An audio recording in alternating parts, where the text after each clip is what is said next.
Well, here's a 5-word movie review we've all been waiting for. John Travolta as a woman. I don't know about you, but for me, the idea of seeing the big man under hundreds of kilos of latex just makes me feel funny inside. Did Gemma feel the same way? Let's find out. I have to admit, I've been a fan of over-the-top, flamboyant and colourful Broadway musicals for quite some time. So when I heard that Hairspray was hitting the big screen for a second time, I was rather excited because Hairspray is everything you'd want in a Broadway musical and more. There's the breaking out in song, of course, and there's some fantastic numbers in there, much better than the recent Dreamgirls musical. There's the dancing all over the place, in the street, in the car park, in the classroom, and of course, the fabulously colourful costumes. An American Broadway musical wouldn't be an American Broadway musical without a big name cast. We've got Michelle Pfeiffer, John Travolta, Queen Latifah, Christopher Walken, and newcomer Nikki Blonsky with a star-making performance. Set in 1962 Baltimore, Hairspray looks at a pleasantly plump teenage girl, Tracy Turnbland, played by Nikki Blonsky, and her dream to become famous and dance on television. Every afternoon, without fail, her and her best friend Penny race to the television at 4 p.m. to watch The Corny Collins Show, the hippest dance party on TV. Kind of like a young talent time type of show.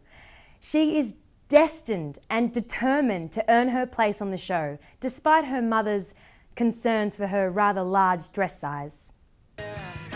Tracy actually secures a spot on the show after Corny Collins himself spots her dancing in a record shop. She sure does know how to boogie, and she loves dancing with the black kids because they are so groovy. Not everyone agrees with Tracy's new appearance on the show. The vindictive and manipulating station manager, Velma Von Tussle, played by Michelle Pfeiffer, will do anything to stop Tracy appearing on the show because of her weight and her support of integration and Negro Day. Yes, it sounds bizarre, but this actually happened in the 1950s. The Corny Collins Show existed and black and white were not allowed to dance together, and blacks could only appear on the show on Negro Day.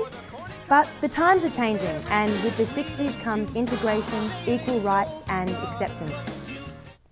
Hairspray is definitely a comedy, however it has multiple layers and themes that are really significant to today. Adam Shankman does a brilliant job choreographing and directing the film, and it's brilliantly cast. John Travolta plays a woman quite well. It's very scary. But go and see Hairspray, it's showing now, and have some fun. That was our very own Link Larkin. And our Motormouth Maybell pitching rhythm your way. Dancing on that show is my dream. Want to be one of the nicest kids in town? Cut school tomorrow and come audition. No one in this house is auditioning for anything. But Mom! Amber? Save your personal life for the cameras, sweetie. Oh, shiny. Woo! Go on, get out there and show 'em.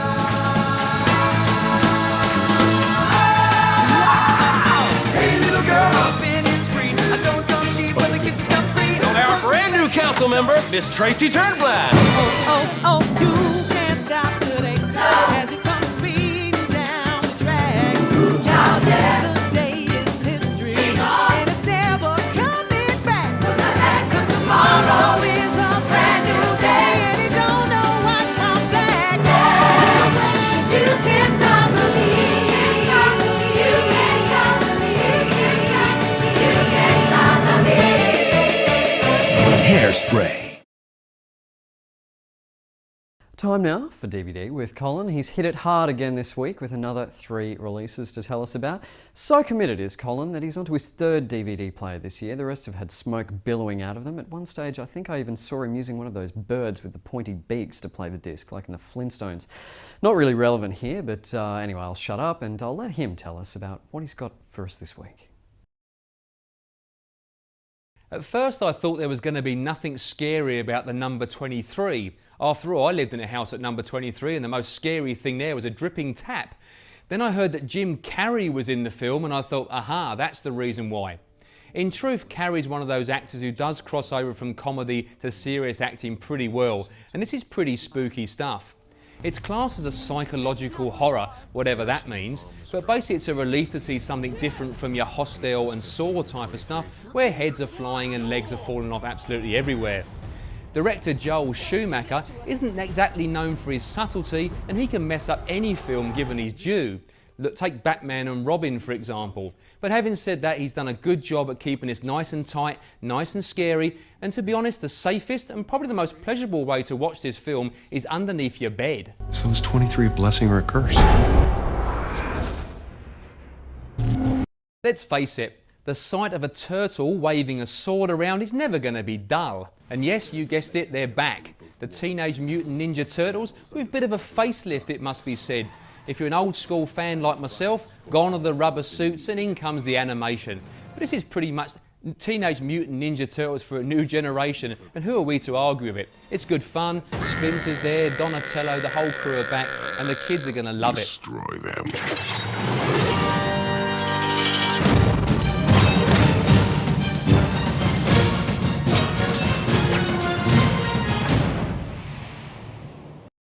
Disturbia is another film out this week, and this takes a whole different track.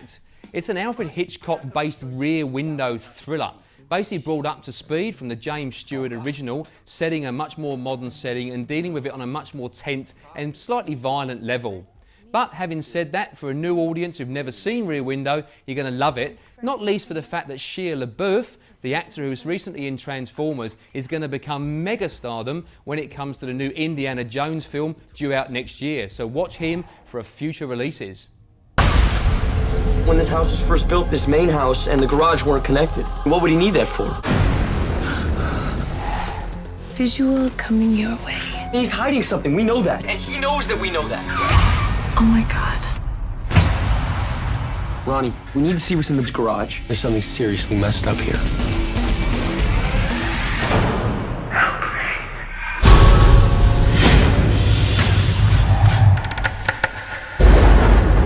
You're not the only one who's watching. Mom?